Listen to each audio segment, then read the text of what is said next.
Okay, so here we are with problem number 9 on the homework from quadratic functions. A lot of people are asking about this.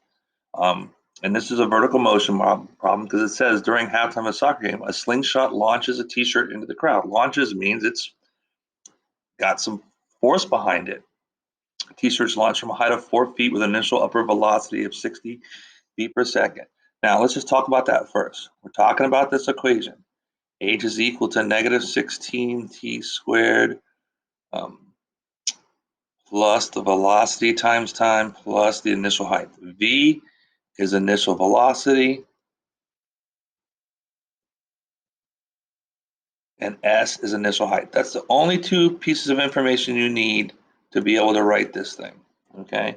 You're gonna write a model for this event, okay? This t-shirt's flung into the air and it gets caught, okay? So, again, and let me just mention this also. You might also see this version, which is basically function notation. They're exactly the same thing. Remember when I said y is equal to the same thing as f of x? Well, and this is the same thing. These are exactly the same thing, okay? H and h of t are the same deal. So for this equation, we can write h is equal to negative 16 t squared. Always true in vertical motion model. That never changes ever. And then it says initial velocity, and it tells you right here, the initial upward velocity is 80 feet per second. So V in this problem is 80. And from initial height of 4. There you go. You've written the equation for this event that models the height at any time given.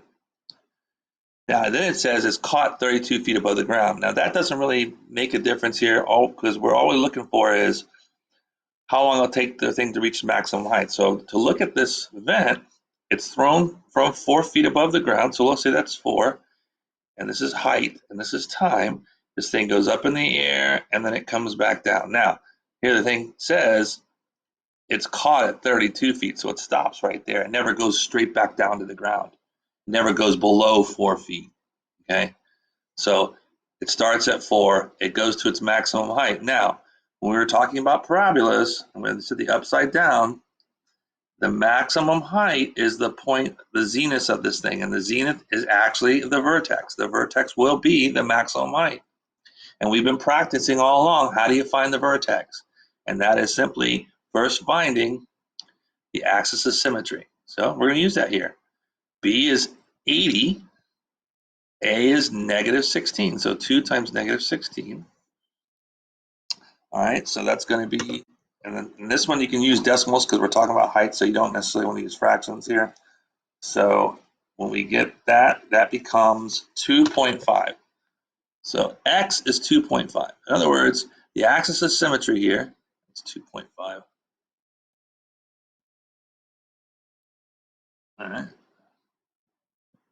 At 2.5 seconds, this thing reaches its maximum height, because that's where the axis of symmetry is, right there. That means the vertex is at the axis of symmetry, and that the highest point happens at 2.5 seconds. What is the height? Well, that's this value here. I want to know what that value is, and you just plug 2.5 in there, because it can tell you at any time what the height is, and at 2.5 seconds, I want to know what the height is.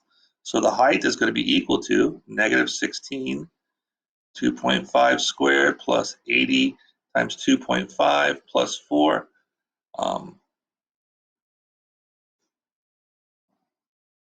And that's going to be, pardon me for taking so long here.